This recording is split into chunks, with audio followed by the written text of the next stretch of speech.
كلام المجيد والفرقان الحميد قد أفلح من زكاها آمنت بالله صدق الله مولانا العظيم وبلغنا رسوله النبي الكريم الأمين ببركة إن الله وملائكته يصلون على النبي يا أيها الذين آمنوا صلوا عليه وسلموا تسليما اللهم صل على سيدنا ومولانا محمد وعلى آل سيدنا ومولانا محمد وبارك وسلم وسلم عليه صلاة وسلاما عليك يا سيدي يا رسول الله.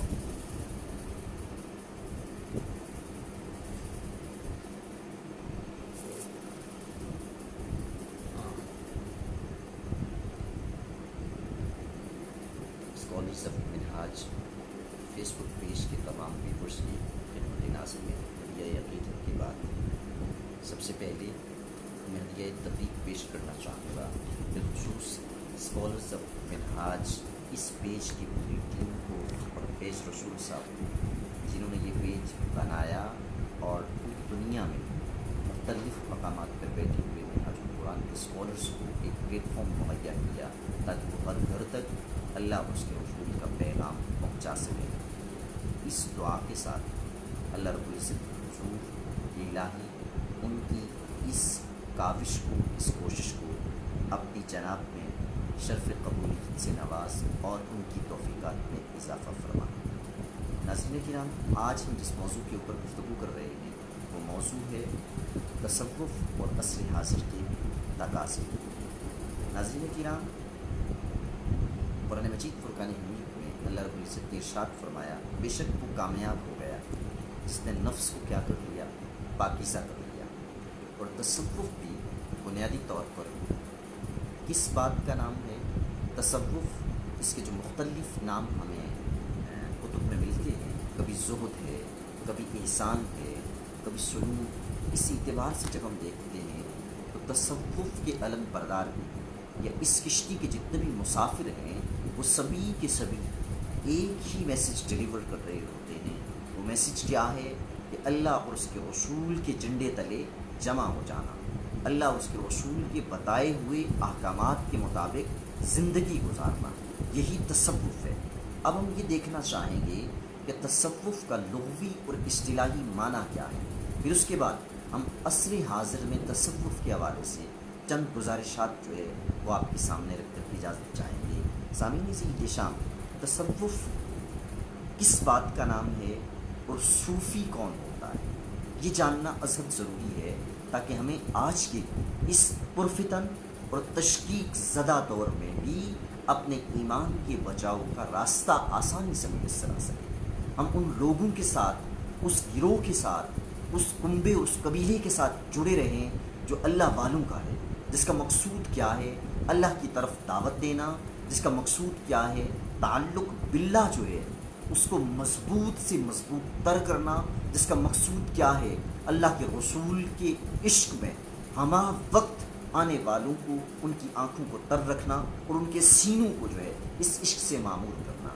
سامعین شام تصوف لغتاً اس اعتبار سے متعدد اقوال پائے جاتے ہیں. پہلا قول کیا ہے کہ صوفی کی نسبت مسجد نبوی میں جو ہے وہ اہل صفا کی طرف ہے. دوسرا قول ہے کہ صوفی کی جو نسبت ہے اللہ کے سامنے پہلی صف کی طرف ہے، گویا کہ جو پہلی صف میں ہیں وہ صوفی ہیں. اور تیسرا قول یہ ہے کہ صفوۃ من الخلق کی طرف منسوب ہے. اس کے علاوہ ایک اور قول ہے کہ صوفی صوفہ بن بشر بن طابخہ قبیلہ عرب کی طرف منسوب ہے. اور ایک اور قول جو پانچواں ہے اور جس کو راجح قول بھی کہا جاتا ہے وہ یہ ہے کہ صوفی صوف پشمینہ کی طرف نسبت ہے جس کے معنی پشم پہننے والا ہے. اور امام ابن تیمیہ جو ہیں انہوں نے بھی یہی کہا کہ یہی قول جو ہے وہ درست ہے. باقی جتنے بھی قول ہیں ان میں لغتاً کہیں نہ کہیں کچھ نہ کچھ جو ہے وہ سقم پایا جاتا ہے، خرابی پائی جاتی ہے. گویا صوفی وہ ہے جو سادہ لباس پہنتا ہے، صفائے قلب و باطن کی بات کرتا ہے، قلبی اور ذہنی طہارت کی بات کرتا ہے، احکام کے اندر پاکیزگی کی بات کرتا ہے، اللہ رب العزت کے حضور ہمہ وقت اپنے آپ کو جھکائے رکھنے کی بات کرتا ہے. لغتاً وہ صوفی کہلاتا ہے. اب اصطلاحی تعریف کی طرف ہم چلے جاتے ہیں. سب سے پہلے جو ہے ابو الحسن نوری کے نزدیک تصوف کیا ہے؟ وہ کہتے ہیں کہ تصوف رسوم اور علوم نہیں بلکہ وہ اخلاق ہے. یعنی تصوف نہ کوئی رسمی چیز ہے اور نہ کوئی علمی چیز ہے. تصوف جو ہے وہ اخلاق ہے، اور یہی جتنے بھی صوفیاء ہیں وہ اخلاق کے عالی ہوتے ہیں. اب اس کے بعد مرتعش کے نزدیک تصوف کی تعریف کیا ہے؟ آپ فرماتے ہیں کہ التصوف حسن الخلق، تصوف حسن خلق ہے، یعنی لوگوں کے ساتھ اچھا برتاؤ کرنا، دوسرے کی خیر خواہی کرنا، دوسرے کے لیے اچھا کلمہ کہنا، دوسرے کی بہتری کی بات کرنا، بھلائی، ایفا، ایثار، ہمدردی، غم گساری جو ہے یہی کیا ہے؟ یہ تصوف ہے. علی بن بندار کے نزدیک آپ فرماتے ہیں کہ تصوف یہ ہے کہ صوفی اپنے آپ کو جو ہے ظاہر اور باطن میں نہ دیکھے بلکہ صرف مشاہدہ حق پر ہو.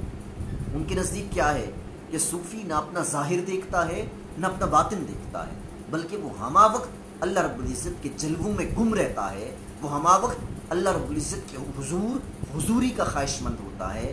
اللہ رب العزت سے اس کا تعلق اس قدر مضبوط ہوتا ہے کہ وہ ہر وقت مشاہدے میں گزارتا ہے. کبھی وہ علامات اللہ رب العزت کی طرف اسے لے جاتی ہیں جو ظاہراً اسے نظر آتی ہیں. اب اس کے بعد ابو بکر شبلی جو ہے وہ سب سے خوبصورت تعریف کرتے ہیں تصوف کی یا صوفی کی. آپ کہتے ہیں کہ التصوف شرک لأنه صیانت القلب عن رؤیت الغیر ولا غیر. تصوف شرک ہے کیونکہ وہ دل کو غیر کے دیکھنے سے محفوظ رکھتا ہے حالانکہ غیر کا وجود ہی نہیں. گویا آپ یہ کہنا چاہتے ہیں کہ صوفی کا جو دل ہوتا ہے یا جو صوفیاء کرام ہیں ان کا دل اللہ رب العزت کا مسکن ہوتا ہے. ہمہ وقت اللہ رب العزت کی تجلیات سے وہ لوگ محظوظ اور بہرور ہو رہے ہوتے ہیں. گویا صوفی وہ ہے ہی وہ شخص جس کے دل میں کسی غیر کا وجود ہی نہ پایا جائے. صوفی وہ ہے جس کے دل میں ہمہ وقت اللہ رب العزت کی محبت ہو. صوفی وہ ہے جس کا دل ہر وقت خشیت الہی سے معمور ہو، جو ہر وقت اللہ رب العزت کے جلووں میں گم رہتا ہے، وہی صوفی کہلاتا ہے. اگر عام فام تعریف کی بات کی جائے، ان ساری تعریفوں جو ہم نے لغتاً دیکھی، جو ہم نے اصطلاحاً دیکھی، تو اس کا مطلب یہ ہے کہ صوفی اور عام مسلمان جو ہے اس میں اگر کچھ فرق ہے تو ایمان اور معرفت کا فرق ہے. گویا عام مسلمان جو ہے بس وہ مان لیتا ہے، مگر صوفی نگاہ قلب سے وہ ساری چیزیں جان لیتا ہے. صوفی کو اصلاً جو ہے وہ ایمان کی حلاوت نصیب ہوتی ہے، صوفی کو اصلاً جو ہے وہ ایمان نصیب ہوتا ہے. اور عام مسلمان کیونکہ ماننے کے بعد بس کاربند ہوتا ہے، اس کی جستجو جہاں تک ہے اسے وہی نصیب ہوتا ہے. مگر صوفی ہمہ وقت اللہ رب العزت کے جلووں میں گم رہتا ہے، احکامات الہیہ پر کاربند رہتا ہے. اس کے شب و روز اللہ اس کے رسول کے حکم کے مطابق گزر رہے ہوتے ہیں. اس کا ایک ایک لمحہ اللہ اور اس کے رسول کی مرضی کے مطابق گزر رہا ہوتا ہے. بلکہ اس کی زندگی جو ہے وہ دیکھنے والوں کے لیے نہ صرف یہ کہ رول ماڈل ہوتی ہے، بلکہ جو بھی اس صوفی کو دیکھتا ہے وہ اللہ رب العزت کی طرف متوجہ ہوتا ہے. اس کا چہرہ جو ہے وہ تمام عام مسلمانوں کو جو ہے اللہ کی یاد دلاتا ہے. یہ عام مسلمان اور صوفی کے فرق، صوفی کا جو ایمان ہے اس کے درمیان فرق ہے. گرامی قدر سامعین، یہاں امام غزالی نے ایک بڑی خوبصورت تعریف کی ہے المنقذ من الدلال میں، وہ آپ کے سامنے میں رکھنا چاہوں گا. کیا کہتے ہیں امام غزالی؟ وہی کہتے ہیں کہ مجھے یہ بات پورے یقین سے معلوم ہوتی ہے کہ صوفیہ کرام ہی اللہ کے راستے پر چلنے والے ہیں. ان کی سیرت تمام سیرتوں سے بہتر ہے، ان کا طریقہ تمام طریقوں سے بہتر ہے، اخلاق تمام لوگوں سے اچھے ہیں، بلکہ تمام عقلاء کی عقل، حکماء کی حکمت، علم کو اگر یکجا کر دیا جائے تاکہ صوفیاء کے طریق کا متبادل تلاش کر کیا جائے تو آپ فرماتے ہیں لم یجدوا الیہ سبیلا. یعنی صوفیاء کا جو طریقہ ہے وہ کسی صورت بھی نہیں پایا جا سکتا. گویا آپ یہ کہنا چاہ رہے ہیں کہ دین کے حقیقی علم بردار جو ہیں وہ کون ہیں؟ صوفیاء کرام ہیں. اللہ رب العزت کا گروہ جو حقیقتاً ہے وہ کون سا ہے؟ صوفیاء کرام کا ہے. اللہ رب العزت کے دائی جو حقیقی معنوں میں ہیں وہ کون ہیں؟ صوفیاء کرام ہیں. ان کا کوئی نعم البدل نہیں ہے. یہ وہ گروہ ہے جو اللہ رب العزت کی طرف سب سے بہترین انداز میں بلانے والا ہے، اور جس گروہ کا سب سے زیادہ انسانوں کے اوپر جو ہے اثر ہے۔ یہ کہہ رہے ہیں امام غزالی۔ سامعین عزیز احتشام، ایک بات جو یہاں سمجھنے والی ہے وہ یہ ہے کہ صوفیاء کرام، دراصل صوفیاء کرام کا منبع، مقصود یا مشن کیا ہے، یعنی تصوف کی اصل حقیقت کیا ہے، اگر یہ سمجھا جائے اس قول کے بعد کہ تصوف کی حقیقت عین اسلام ہے تو میرے نزدیک میں زیادہ بہتر ہوگا۔ اور اس کے ساتھ ساتھ یہ بھی سمجھنا کہ اس کا وجود اسلام کے ساتھ ساتھ ہر دور میں رہا ہے۔ ابتداً اس کا نام کیا تھا، ابتداً اس کی شکل کون سی تھی، ابتداً کس قسم کے لوگ صوفی تھے، یہ ایک الگ موضوع ہے۔ تاریخی اعتبار سے تصوف کو دیکھنا، چاہے تصوف علم انسان ہو، زہد ہو، سلوک ہو، کوئی بھی نام اس کو دے دیا جائے، کسی بھی زمانے میں تصوف کو تلاش کیا جائے، تصوف ہر دور میں ہمیں نظر آتا ہے۔ چاہے قرون اولیٰ کی بات کریں یا اس کے بعد آگے بڑھتے ہوئے آپ 6 صدی ہجری تک چلے آئیں، جس ہجری میں باقاعدہ تصوف کے علم برداروں نے تصوف کے لیے کام کیا، تصوف کی خاطر خواہ جو ہے وہ خدمت کی، اس اعتبار سے دروس، تبلیغ اور تقاریر کی، اور اسپیشلی اس جو ہے موضوع کو، تصوف کو، یعنی اس فیلڈ کو جو ہے وہ آگے بڑھایا۔ اب اس اعتبار سے اگر ہم تھوڑی سی گفتگو کر لیں تاریخی پس منظر پر تو وہ یوں ہے کہ تصوف سب سے پہلے 2 صدی ہجری میں خواجہ حسن بصری جو ہے آپ کے متعلقین کے لیے صوفی کا لفظ استعمال کیا گیا، اور پھر رفتہ رفتہ بڑھتے بڑھتے جو ہے وہ 6 صدی ہجری تک آیا، اور 6 صدی ہجری میں ہم دیکھتے ہیں کہ شیخ عبدالقادر جیلانی، مجدد الفسانی، شہاب الدین سہروردی اور خواجہ معین الدین چشتی اجمیری نے جو ہے خاص کر تصوف کی اشاعت کی، اس کے لیے محنت کی، اس جو ہے فیلڈ کی خدمت کی اور لوگوں کو اس طرف راغب کیا۔ سامعین عزیز احتشام، ایک بات جو ذہنوں میں راسخ ہو جانی چاہیے وہ کیا ہے کہ تصوف کا مقصود پاکیزگی ہے۔ تصوف کیا ہے؟ قد افلح من زکا، کہ وہ کامیاب ہو گیا جس نے کیا کر دیا، جس نے خود کو طاہر اور مطہر کر دیا، جس نے اپنے نفس کا تزکیہ کر دیا۔ آپ اگر شیخ عبدالقادر جیلانی کی بات کریں، ان کی تعلیمات کو اٹھائیں تو ان کی تعلیمات کیا ہیں؟ رجوع اللہ کی بات ہمیں ملتی ہے۔ ان کی تعلیمات میں کیا ملتا ہے؟ رسالت مآب علیہ السلام کی عشق کی بات ملتی ہے۔ ان کی تعلیمات میں ہمیں کیا ملتا ہے؟ تعلق باللہ کی مضبوطی کی باتیں ہمیں ملتی ہیں۔ ان کی پوری سوانح حیات، ان کے شب و روز کا آپ مطالعہ کریں، اگر شب و روز کو جو ہے ان کا نچوڑ نکال لیا جائے تو وہ کیا ہے؟ عشق الہی کی جو شمع ہے اس کو دل میں فروزاں کرنا۔ اسی طرح اگر آپ دیکھیں مجدد الفسانی کی بات کریں، ان کی زندگی میں ہمیں کیا ملتا ہے؟ شیخ شہاب الدین سہروردی کی تعلیمات کو دیکھیں تو وہاں سے کیا ملتا ہے؟ خواجہ معین الدین چشتی اجمیری کی بات کریں، ان کی تعلیمات سے ہمیں کیا ملتا ہے؟ تمامی جتنے بھی یہ صوفیاء کرام ہیں، ان سبھی کی تعلیمات صرف اور صرف دعوت دیتی ہیں تو وہ کس کی طرف؟ دین کی طرف۔ اور اگر انسان کو یہ لوگ کچھ سکھانا چاہتے ہیں، بتانا چاہتے ہیں، امت مسلمہ کو اگر کچھ دینا چاہتے ہیں تو وہ ایک ہی ہے، خشیت الہی اور عشق الہی، اور یہی تصوف ہے۔ اسی بات کا نام کیا ہے؟ تصوف ہے۔ اللہ رب العزت کے ساتھ جڑ جانے کا نام ہی تصوف ہے۔ تزکیہ اور طہارت کا نام ہی تصوف ہے۔ احکام الہی کو بجا لانے کا نام ہی تصوف ہے۔ اوامر اور نواہی کے اوپر عمل کرنے کا نام ہی تصوف ہے۔ اپنے شب و روز کو رسالت مآب کے بتائے ہوئے طریقے کے مطابق گزارنا ہی تصوف ہے، اور جمی صوفیہ کا یہی مشن تھا۔ اس کے علاوہ تصوف کے علم برداروں کو اگر ہم دیکھنا چاہیں تو یہی تصوف کے علم بردار جو ہے وہ دین اکبری کے خلاف بھی کھڑے ہو جاتے ہیں۔ ہر فتنے کے خلاف اگر محاذ آرائی کرتے ہیں تو یہی تصوف کے علم بردار۔ دوسری طرف اگر ہم دیکھنا چاہیں تو جب بے راہ روی بڑھ رہی ہوتی ہے، لوگ رقص و سرور کی طرف چلے جاتے ہیں، گانے بجانے اور موسیقی سے محظوظ ہو رہے ہوتے ہیں، تو خواجہ معین الدین چشتی اجمیری رحمۃ اللہ تعالی علیہ ایک ایسی نہج پر چلتے ہیں کہ بیک جنبش قلم کئی لوگ ان کے دست حق پرست پر مسلمان ہو جایا کرتے ہیں۔ سامعین اسی احتشام یہ ہم نے مختصراً جو ہے وہ تصوف کے اوپر بات کی، تصوف کے مشن کے اوپر بات کی، اور تصوف جو ہے اس کی اصل تعلیمات کے اوپر بات کی، صوفیاء کرام جو ہے ان کے حوالے سے بات کی کہ ان کا مشن کیا تھا۔ اب آج کے دور کی طرف ہم آ جاتے ہیں۔ آج کا دور، جس دور میں میں اور آپ جی رہے ہیں، ایک طرف ہر چوک چوراہے پر فتنہ پرور ایمان کے لٹیرے بیٹھے ہوئے ہیں، تو دوسری طرف الہات اپنا منہ کھولے ہوئے ہر صاحب ایمان کے ایمان کو غارت کرنے کے لیے تیار بیٹھا ہے۔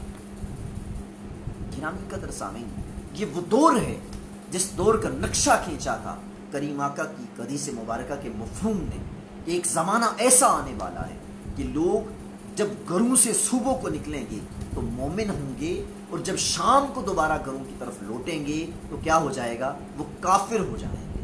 گرامی قدر سامعین، یہ وہ دور ہے، ہر طرف فتنہ ہے، ہر طرف ایسی ایسی چیزیں موجود ہیں جن سے ایمان کو بچانا عصر حاضر میں ایک چیلنج ہے، ایک بہت بڑا چیلنج ہے۔ گرامی قدر سامعین، آج کے دور کا تقاضا کیا ہے کہ ایسے گروہ کے ساتھ، ایسی تحریکوں کے ساتھ، ایسے لوگوں کے ساتھ جڑ جائیں جو لوگ اللہ اور اس کے رسول کی طرف بلانے والے ہیں، جو لوگ اللہ اور اس کے رسول کے ساتھ رشتہ، ٹوٹا ہوا رشتہ دوبارہ سے استوار کروانا چاہتے ہیں۔ گرامی قدر سامعین، گزشتہ ادوار کی جب ہم تصوف کی تاریخ کی بات کرتے ہیں تو ہمیں حیرت ہوتی ہے کہ وہ تصوف کے علم بردار لوگوں کے دلوں کو، یعنی لوگوں کو وہ محفل آتے تھے جو عشق الہی سے معمور ہوتی تھی، ایسے جام دیا کرتے تھے جن کے بعد ہر عاشق صبح و مساء اللہ اللہ کا ذکر کیا کرتا تھا، ان کی زبانیں ذکر الہی سے تر ہو جاتی تھی۔ مگر آج کے دورانیے میں جہاں یہ المیہ ہے، یہ دور فتنہ پرور ہے، یہ دور الہات کا دور ہے، ہر طرف ایمان کے لٹیرے چوک چوراہے پر بیٹھے ہوئے ہیں، وہی نام نہاد تصوف کے علم بردار بھی تصوف کے لیے نہ صرف ایک ڈبہ بنے ہوئے ہیں بلکہ لوگوں کو اس خیر کے راستے سے جو ہے وہ دور کرتے چلے جاتے ہیں۔ کہیں ہمیں سجادگان کی طرح طرح کی باتیں ملتی ہیں، کہیں ایسے تصوف کے علم بردار ملتے ہیں جو طریقت کے راستے پر چل کر لوگوں کو گمراہی کی طرف لے کے جا رہے ہیں۔ کہیں ایسا ہے کہ لوگ وحدت الوجود کی بات کر کے اور اس وحدت الوجود کے پردے میں جو ہے وہ الہات کو پروان چڑھا رہے ہیں۔ گرامی قدر سامعین، تصوف کا مشن پاکیزگی تھا، طہارت تھا، اللہ رب العزت کے احکام کی بجا آوری تھی، مگر بدقسمتی سے شومی قسمت کہ آج کے دور میں چند تصوف کے علم بردار نام نہاد صوفیاء ایسا کر رہے ہیں۔ گرامی قدر سامعین، اسی باعث کیا ہوتا ہے کہ پھر کبھی جہلمی جیسے لوگ جو ہے وہ تصوف کے علم برداروں کو نہ جانے کن کن القابات سے نوازتے ہیں، ان کے خلاف طرح طرح کی باتیں کرتے ہیں، ان کے اوپر نکتہ چینیاں کرتے ہیں، حالانکہ صوفیاء تو وہ عظیم لوگ تھے جن کے شب و روز اللہ رب العزت کی محبت میں گزرتے تھے، جن کے ایک ایک عمل کو دیکھ کر لوگ ایمان کی طرف چلے جاتے تھے۔ بلکہ بایزید بستامی رحمۃ اللہ تعالیٰ علیہ کا ایک بڑا مشہور واقعہ ہے کہ جس جگہ وہ رہ رہے تھے وہاں ایک فاحشہ آ گئی، ایک طوائف آ گئی، وہ آ کے رہنے لگی، اس نے لوگوں کے ایمان کو غارت کرنا شروع کر دیا، بے راہ و روی کا بازار گرم کر دیا۔ بایزید بستامی رحمۃ اللہ تعالیٰ علیہ کو جب اس کے متعلق خبر ہوئی تو آپ اس کے پاس چلے گئے، آپ نے ایک رات کے لیے اس کو کیا کی، جو اس کی قیمت تھی وہ ادا کی، اور ادا کرنے کے بعد ایک رات لا کر اسے اللہ رب العزت کے حضور مصلی پہ کھڑا کر دیا۔ بس وہ ایک رات تھی، اور بایزید بستامی کا وہ کردار تھا کہ اس کے بعد اس نے ساری زندگی جو ہے ان تمام منکرات اور فواحش کو ترک کر دیا اور اللہ کے راستے میں گزارے۔ سامعین عزیز شان، یہ تھی صوفیاء، یہ تھا تصوف، یہ تھی تصوف کی تاثیر، یہ تھا صوفیاء کا کردار جسے دیکھ کر لوگ ایک ہی رات میں اللہ رب العزت کی طرف ایسے مڑتے تھے کہ بقیہ زندگی انہیں ان کی اللہ رب العزت کی محبت میں گزر جایا کرتی تھی۔ تو آج کے دور میں تصوف کے علم برداروں کو چاہیے کہ وہ کردار اپنائیں جو اوائل دور میں تصوف کے علمبرداروں کا تھا، جو ماضی میں صوفیاء کرام کا تھا، اگر آج کے دورانیے میں ہم یہ چاہتے ہیں کہ تصوف پر انگشت زنی نہ کی جائے، ہم یہ چاہتے ہیں کہ تصوف کے اوپر طرح طرح کی باتیں نہ کی جائیں، صوفیاء کرام کے حوالے سے مختلف قسم کی شبہات نہ پھیلائے جائیں، تو ضرورت اس امر کی ہے کہ اس گروہ سے تعلق رکھنے والے لوگ، اس قبیل سے تعلق رکھنے والے لوگ، اس جماعت سے تعلق رکھنے والے لوگ کیا کریں؟ صوفیاء کرام کے مشن کے حقیقی علمبردار بن جائیں، جو صوفیاء کی تعلیمات ہیں ان کو اپنی زندگیوں میں بھی نافذ کریں اور اسی مشن کو آگے بھی بڑھائیں۔ ایسا نہ ہو کہ آپ مریدین کا ایک جمگٹا بنا لیں، متعلقین کا اور متوسلین کا ایک بڑی جماعت ان کے ذریعے بنا لیں، مگر نہ آپ ان کی اخلاقی تربیت کر سکیں، نہ آپ ان کی روحانی تربیت کر سکیں۔ ہونا تو یوں چاہیے کہ تصوف روحانی اور اخلاقی تربیت کا ہے۔ تصوف کیا کرتا ہے؟ انسان کی قلوب و اذہان کو پاکیزہ، معطر اور منور کرتا ہے۔ لہٰذا آج کے دور کے صوفیاء کرام کو بھی اس طرف دیکھنا ہے، اور ہماری نوجوان نسل جو آج سائنس اور ٹیکنالوجی سے مرعوب ہے، جو ہر بات میں عقل کے اوپر بلیو کرتی ہے، اس کو بھی چاہیے کہ گزشتہ ادوار میں گزرنے والے صوفیاء کرام کے حوالے سے اپنے مطالعے کو وسیع کیا جائے، تصوف کو سمجھا جائے، تصوف کو پڑھا جائے، تصوف کے حوالے سے ذہن میں اٹھنے والے یا اذہان میں پیدا ہونے والے جتنے بھی شکوک اور شبہات ہیں ان کا ازالہ کیا جائے۔ گرامی قدر سامعین، یہاں میں ایک بات جو ہے اپنے تمام سننے والے اور دیکھنے والوں کو بتانا چاہوں گا کہ آج کے دور میں تصوف کو دوبارہ سے زندہ کرنے کی ضرورت ہے، اور وہ تصوف جس کے علمبردار ہمارے اکابرین یا اسلاف تھے، وہ تصوف نہیں جس کے بارے میں ڈاکٹر اقبال نے کہا تھا کہ درویشی بھی عیاری اور یہ فقیری بھی عیاری اور یہ درویشی بھی عیاری۔ ڈاکٹر اقبال کا بڑا خوبصورت اس حوالے سے شعر ہے، انہوں نے کہا تھا کہ خدایا تیرے سادہ لو بندے کدھر جائیں۔ آج تصوف کے نام پر بھی طرح طرح کی خرافات پھیلائی جا رہی ہیں، طرح طرح کے کام کیے جا رہے ہیں۔ بہت سارے ایسے تصوف کے علمبردار ہیں جن کے کرداروں سے گھن آتی ہے۔ لہٰذا ضرورت اس امر کی ہے کہ اخلاق اور کردار کو سنوارا جائے، تصوف کو سمجھا جائے، سمجھ کر اس تصوف کے قبیل سے جڑا جائے۔